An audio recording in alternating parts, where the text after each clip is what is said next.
All right, so let's dive into something I think we all kind of struggle with, activity scheduling and prioritization. Hmm. You sent over some really cool source material on using CBT techniques for this, and honestly, I'm ready to trade my chaotic to-do list for that serene workspace that was pictured in one of the articles. The one with the color-coded calendar and the pens are all lined up perfectly. Yeah. A little visual inspiration never hurts. Definitely not. Yeah. But it's more than just the aesthetics, though. Okay. The psychology behind structured planning. Right. It's fascinating. Yeah. It's not just about managing time, but also about how that influences our mood Why? and even shapes our thoughts. So it's like a tidy desk equals a tidy mind, kind of. In a way, yeah. I'm intrigued. Yeah. Our source material mentions behavioral activation and cognitive restructuring as key players here. Mhm. So fill me in. How do these concepts actually work? So behavioral activation at its core is about strategically reintroducing activities that we genuinely enjoy back into our lives. Okay. And it's based on this idea that action can precede motivation. Like we don't always have to wait for inspiration to strike. Right. Sometimes just the act of doing something enjoyable can shift our mood Yeah. and create a positive feedback loop. That's interesting. Yeah. So it's not just about adding activities to our calendar willy-nilly. Right. It's about choosing things that truly resonate with us. Exactly. Okay, what about cognitive restructuring? How does that fit into the puzzle? So cognitive restructuring is about challenging and reframing those negative thought patterns that often sabotage our efforts. Okay. Those like I'm too busy or I'll never get it all done. Oh, yeah, for sure. Those thoughts. Yeah. Cognitive restructuring helps us identify those thought distortions and replace them with more balanced and realistic ones. So we're talking about tackling those mental roadblocks that prevent us from even getting started in the first place. Exactly. Makes sense. Yeah. The source material also lays out some core components for effective scheduling: time management, prioritization, routine building, and flexibility. Yes. It seems like finding that balance between structure and adaptability is really crucial. Absolutely. Having a structured plan provides a framework, Right. but life rarely goes exactly according to plan. Yeah. That's where flexibility comes in. Right. Being able to adapt, adjust, and roll with the punches is essential. Of course. The goal isn't to create this rigid, unyielding schedule, but rather a dynamic roadmap Okay. that can guide us through the inevitable twists and turns. So how do we actually translate these concepts into, action? Yeah. I see our source material is a fan of tools like the task prioritization matrix, the activity log, good old-fashioned to-do lists, and the Pomodoro technique. Yes. Is this the secret sauce to productivity? Well, these tools can definitely be helpful. Okay. But it's important to remember that they're tools. Gotcha. The key is to find what works best for you. Right. Experiment with different techniques. Yeah. And adapt them to your specific needs and work style. Yeah. So it's not a one-size-fits-all approach. Exactly. Speaking of specific techniques, the Pomodoro technique seems to have a cult following. It does. I've dabbled with it, but I'm curious, have you found it to be truly effective in your own work? I'm a big fan of the Pomodoro technique, especially when I'm working on tasks that require deep focus. Okay. What I find most effective is not just the 25-minute work sprints, Yeah. but also the mandatory breaks. Those short breaks allow me to step away from my work, Yeah. clear my head, and come back feeling refreshed and more focused. That makes sense. It's so easy to get sucked into that just one more thing mentality Oh, yeah, and end up working for hours without a break. absolutely. But then burnout city, right? Exactly. And that's where the Pomodoro technique can be a game changer. Okay. It forces you to take those breaks, Right. which can actually boost your overall productivity and prevent burnout in the long run. I like the sound of preventing burnout. Me too. Now let's talk about the idea of scheduling for mental well-being. Our source material emphasizes that time management isn't just about getting more done, it's about getting the right things done. Yes. How can we structure our days to support both productivity and our mental health? It's about finding that sweet spot between achieving our goals and nurturing our well-being. Okay. One effective approach is to create time blocks. Dedicate specific chunks of time to different types of activities, Okay. including work, self-care, and even downtime.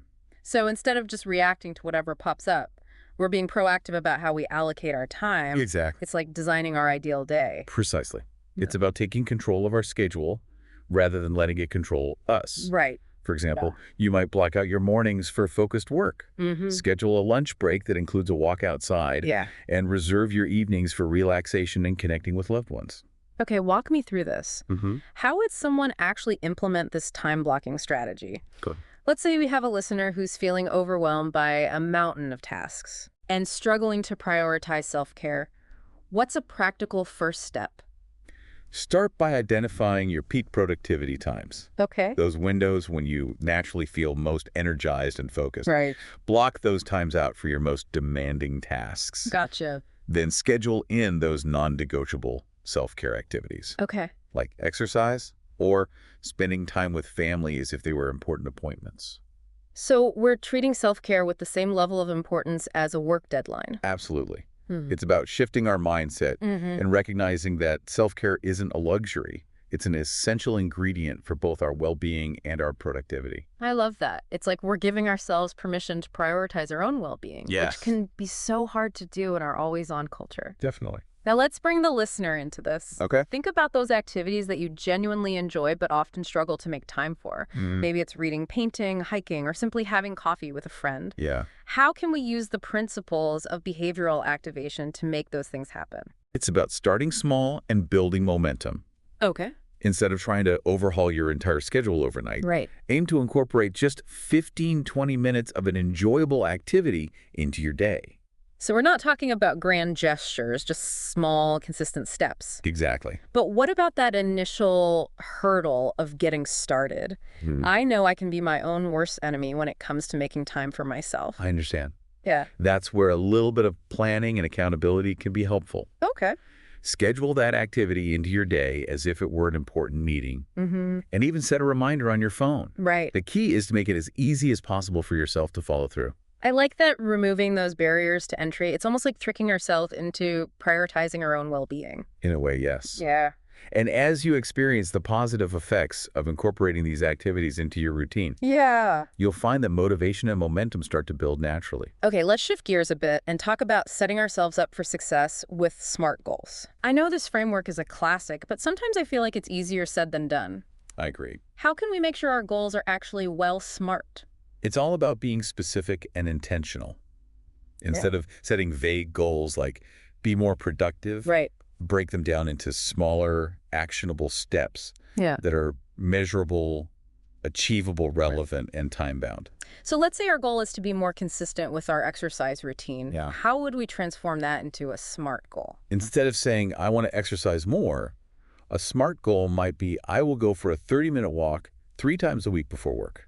Okay. You see how that's much more specific, measurable, and achievable? Totally. We've gone from a vague intention to a concrete plan. Exactly. And the before work part makes it time-bound, which adds a sense of urgency. Exactly. And don't forget the relevant part. Oh, right. Your goals should align with your values and priorities. Yeah. If you're not passionate about running marathons, Right. don't force yourself to train for one.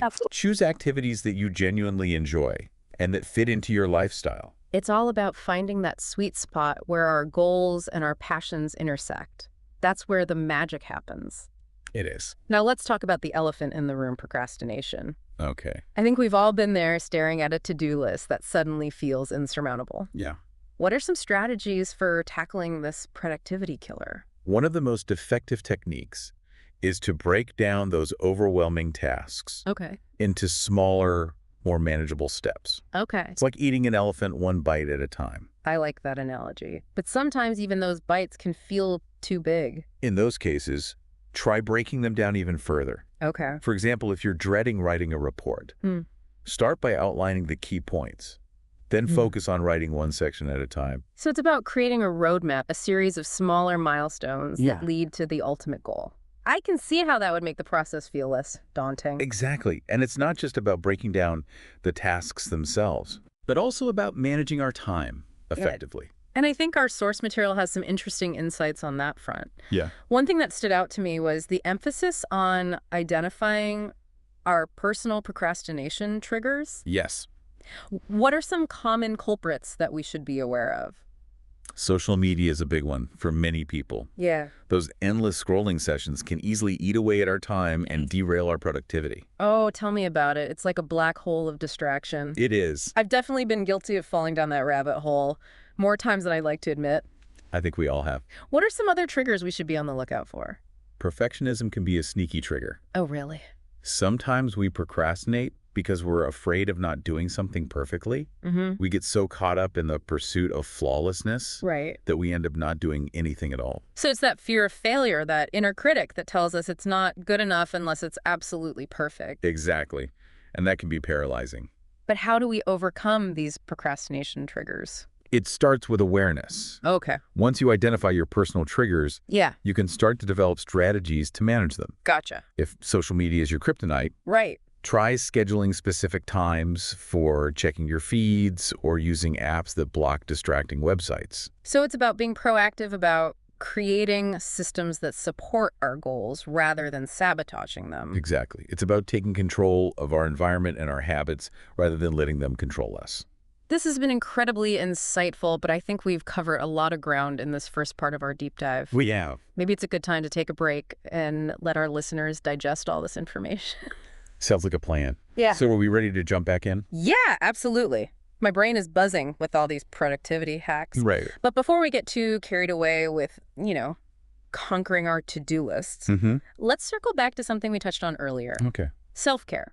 Our source material really emphasizes that self-care isn't selfish. It's actually essential for productivity and mental well-being. It's like that saying, you can't pour from an empty cup. It's a powerful analogy and a crucial reminder that we need to replenish our own energy reserves Right. in order to show up as our best selves in all areas of life. So how do we actually translate that into practice? Yeah. What are some practical ways to incorporate self-care into our already packed schedules? Well, it's about finding those activities that genuinely recharge you. Okay. And they don't have to be grand or time-consuming. Right. It could be as simple as taking a few minutes each morning to meditate, enjoying a cup of tea in silence, or listening to your favorite music. It's interesting that you mentioned music. Yeah. One of the sources actually suggests tracking how different activities affect our mood. Have you ever tried that? Absolutely. Yeah. I found it incredibly helpful to pay attention to how I feel before and after certain activities. It allows me to identify those that consistently boost my mood and energy levels. Right. For example, I've noticed that even a short walk in nature can have a significant impact on my stress levels and overall sense of well-being. That resonates with me. I've recently started incorporating short walks into my workday. Nice. And it's amazing how much of a difference it makes. It's like hitting the reset button on my brain. I agree. It's those small intentional actions that can have a ripple effect on our entire day. Totally. And it's not just about adding activities. It's also about being mindful of how we spend our time and energy. So it's about being intentional with our choices. Yeah. And recognizing that sometimes self-care means saying no to things that drain our energy, even if they seem important or urgent. Exactly. Yeah. It's about setting boundaries and protecting our time and energy for the things that truly matter. Now, for those listeners who are ready to level up their productivity game, our source material introduces some advanced prioritization methods. Right. The Eisenhower matrix and the Pareto principle, also known as the 80-20 rule. These seem like powerful tools, but could you break them down for us? Sure. So the Eisenhower matrix is a fantastic tool for visually categorizing tasks based on their urgency and importance. It helps us distinguish between those tasks that require immediate action and those that can be delegated, scheduled for later, or even eliminated altogether. Okay, so it's about separating the urgent from the important. Yes. I can see how that would be helpful in preventing us from getting caught up in a whirlwind of daily demands. Definitely. How about the Pareto principle? How does that work? So the Pareto principle, or the 80-20 rule, suggests that roughly 80% of our results come from just 20% of our efforts. So it's about identifying those high-impact activities that yield the greatest results and focusing our energy on those. Precisely. It's about working smarter, not harder. By identifying that crucial 20% and prioritizing those tasks, we can maximize our productivity and achieve greater results with less effort. These are some serious productivity hacks. They are. But I'm curious, in your experience working with people on these concepts, what are some common roadblocks or challenges people face when trying to implement these strategies?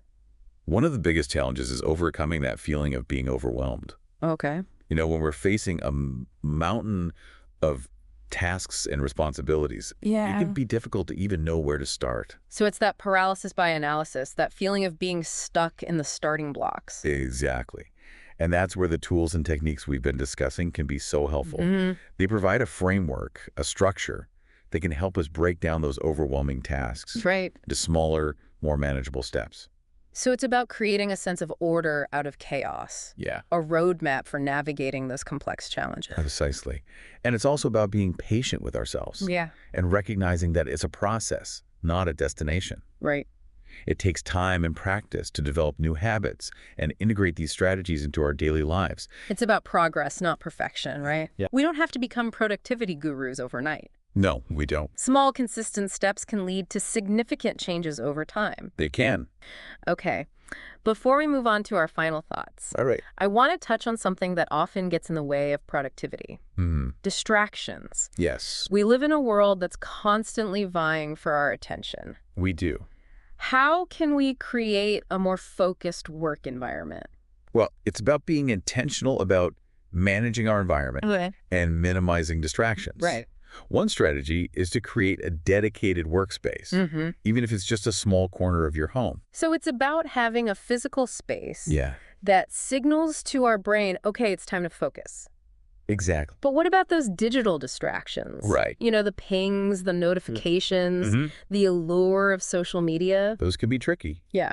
but there are strategies for managing those as well. Okay. Try turning off notifications during work hours, using website blockers to limit your time on social media, or scheduling specific times for checking email and messages. So it's about setting boundaries, both physical and digital, Yes, to create a more conducive environment for focused work. exactly. It's about taking control of our environment rather than letting it control us. I think this has been an incredibly valuable deep dive It has. into the world of activity scheduling and prioritization. Yeah. We've covered a lot of ground, from understanding the psychology behind planning to exploring practical tools and techniques. We have. We've discussed the importance of balancing productivity with self-care, Yes. setting smart goals, overcoming procrastination, and creating a more focused work environment. We did cover a lot. It's been a whirlwind of productivity wisdom. It has. But remember, it's not about trying to do everything at once. Right. Start with one small step. Yeah. Experiment with different strategies and find what works best for you. It's about progress, not perfection. Exactly. And I think that's a perfect segue into our final thoughts. What's that one nugget of wisdom, Yeah. that one key takeaway you want to leave our listeners with today? Well, I think the most important takeaway is that you have the power to shape your day and ultimately your life. By consciously choosing how you spend your time and energy, Right. you can create a life that's both productive and fulfilling. Yeah, that's such an empowering thought, that we're not just passive bystanders in our own lives, but active architects of our own experiences. Exactly. It reminds me of something we discussed earlier. Yeah. That serene workspace with the color-coded calendar and the perfectly aligned pens. It's not just about aesthetics, it's about creating an environment that supports our goals and reflects our intentions. Exactly. And it's about recognizing that small, consistent actions can lead to significant changes over time. Right. You don't have to overhaul your entire life overnight. Yeah. Start with one small step, Okay. one new habit, one intentional choice. Maybe it's setting aside 15 minutes each morning for mindful meditation. Yeah. Or blocking out your peak productivity times for focused work. Exactly. Whatever it is, it's about making that conscious choice to prioritize what matters most. And remember, it's a journey, not a destination. There will be days when you feel overwhelmed, when your schedule goes awry, when procrastination rears its ugly head. Oh, yeah. But that's okay. Right. It's all part of the process. It's about being kind to ourselves, embracing those imperfections, and recognizing that even the most organized, productive people have their off days. Absolutely. And that's where flexibility comes in. Okay. Be willing to adjust your plans, adapt to unexpected challenges, and give yourself permission to take breaks when you need them. So it's about finding that sweet spot between structure and spontaneity, Yeah. between planning and adaptability. Precisely. It's about creating a system that supports your goals while also allowing for the inevitable twists and turns of life. This has been such an insightful conversation. It has been. I feel like I've gained a whole new perspective on activity scheduling and prioritization. Good. I'm glad. It's not just about checking things off a to-do list. Right. It's about creating a life that's aligned with our values and aspirations. Exactly. And remember, it's an ongoing process. Yeah. Keep experimenting with different tools and techniques. Right. find what works best for you Hmm. and keep refining your approach as you go. Now, before we sign off, Okay.